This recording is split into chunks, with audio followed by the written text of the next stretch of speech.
prayed these words in Luke chapter 22, verse 42. He said this, "Father, if you are willing, take this cup from me, yet not my will, but yours be done."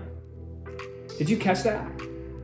Not my will, but yours be done. See, Jesus is praying to his Father right before he's about ready to be crucified.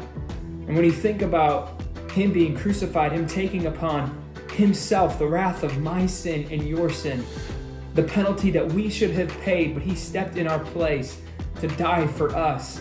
Man, what incredible love and grace that God has shown to us. But when I start to think about this, that Jesus is thinking about what is ahead, he's thinking about what is to come.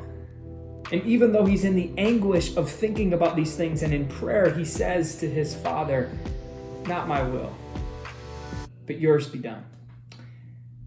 So what would it look like for us to pray along that line? What would it look like for us to actually pray to God, to our Father, "Not my will, but yours be done"? See, I think sometimes though it's easy for us to pray our will though, right? For us to want what we want. And I know that we have to battle against that sometimes, and especially maybe during this season as the days are getting longer and longer, and we're just trying to make it through the day, but it's easy to kind of turn our attention to ourselves. But what would it look like for us to reorient our minds and our hearts, to renew our minds again to what God wants? This is because God, he has a plan for you. He has a good plan for your life. He loves you. He cares for you.